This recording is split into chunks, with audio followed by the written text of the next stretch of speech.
Okay, this is the Thetford 3-way 12 volt 240 volt gas fridge that is set up in the van. It's not quite as big as a full-size fridge, but it does still hold a reasonable amount. We actually supply an additional 12 volt fridge with the van, unless you request that we take that out. That's the additional fridge that comes there. And the handy thing with that one is that you can plug it in outside the van, keep your drinks in it, keep the kids' water bottles in there, keep them nice and cold, and then that way they're not going in and out of this fridge and in and out of the van the whole time to get their drinks. The difference between the outside 12 volt fridge and this fridge is that the outside fridge is a compressor fridge, which is like your fridge at home, which means it draws more power, it gets cold more quickly. This one is an absorption type fridge, which draws less power but takes a lot longer to get cold. I'll run through the details of that in a minute. First thing to remember is that there's a little latch down here, right, which is a little bit hard to see in this light, but that should be clipped on while you're traveling, and that'll stop the door from opening up. When it's clipped on, you go to open this, it won't actually open. You got to remember that there, just got to flick it off, and then it's easy to open. So that's the inside of the fridge. We've got room for juices and some milk and other things in jars on this shelf. We've got room for some veggies in the bottom and the other bits and pieces. We do supply these little foldable plastic crates that you're welcome to set up and use in the fridge to hold things to stop them from rolling around. The absorption panel is this fin panel up here, and it gets cold and then it relies on the air passing down through there and dropping down through the fridge. So every time you open the door, all the cold air falls out of the fridge, and then you close the door again and it needs to take an hour or two to get all the air back in the fridge cold again. So best to keep the door shut as much as possible, which is why we supply the second fridge, so that you only really need to go in here 1 or 2 times a day to top the other fridge up. It's got some freezer space up the top, got some ice cube trays in there. That gets nice and cold. Generally that sits below freezing, obviously, to keep things frozen in there, and then the cold air from there kind of is what circulates down through the rest of the fridge. As far as operation of this goes, this is your control panel here. Little blue light there indicates there's power to the fridge. You press that to wake it up. This button here operates between the different power modes. So A is for automatic, and a little picture of a power plug there indicates that it's selected 240 volt. I'm currently hooked up to the 240 volt here, but you can tell it to go on 240 volt. It won't change between. You can tell it to go on battery. The reason it's flashing is I'm not currently hooked up to a 12 volt power supply, so it's flashing and giving me an error 6. The error 6 is no supply detected. The next one is gas, and there should be a little bit of residual gas in the line. You put it on gas, hear a very faint tick, tick, tick, which is the starter trying to start. And it might have trouble starting because I haven't got the gas turned on.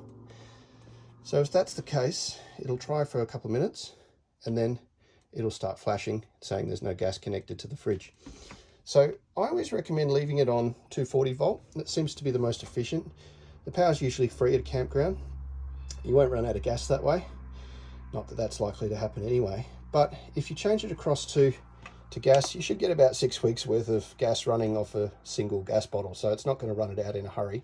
Just want to be sure that your car's got a cut off with the ignition, because if you leave it hooked up on the car battery, say for an hour or so while you stop for lunch, you come back, you might just find you've got a flat car battery. So recommendation is on 240 volt power unless you're traveling on the car, in which case stick it across to 12 volt, and then if you're off grid, stick it on gas. This button here controls the fridge temperature. I generally recommend having it on about 4 out of 5, 5 being the coldest, 1 being the least cold, and 4 out of 5 seems to be cold enough without it getting icy, but not too so cold so that it freezes over. And this button, you think that's up and that's down, that one actually cycles the temperature. This one puts it on defrost mode, which if you put on defrost mode, it won't actually get cold because it's trying to defrost. So we will not put on defrost mode, leave it on about 4, leave it on 240 volt power, and then we can turn power supply by pressing and holding down that button. Let's turn the fridge off. So we do actually want the fridge on with the blue light there, and the display will turn itself off after a couple of minutes. On the odd occasion, the fridge goes non-responsive in terms of not being able to press these buttons on the display, like it's frozen. If that's the case, there is a little bit of a process to disconnect the power to the fridge, which I'll run through with you on the handover. It's not that involved. You basically just have to disconnect the 240 volt power supply to the van, which is just pulling the plug out the side of the van. You come up here to the controller and you just disconnect the power at the controller by turning that off. And then down here is the battery box.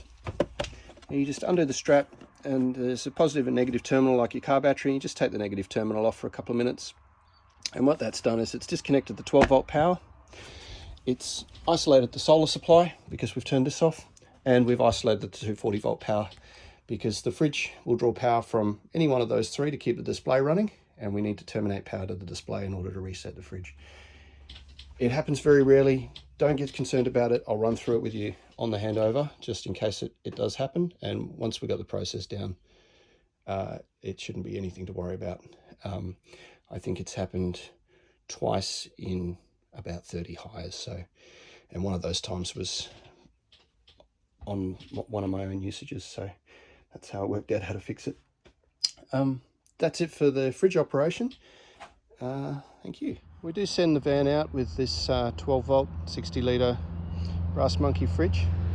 Plugs in to a 240 volt system outside of the van on an adapter over to this plug point over here, and we typically, when we set it up, just set it up down by the wheels there. It gives you something to sit on to put your shoes on. It also allows you to keep your drinks cold, and keep some food cold in the car, because you can run this off a cigarette adapter, an Anderson plug, or a 240 volt supply with the supplied adapters.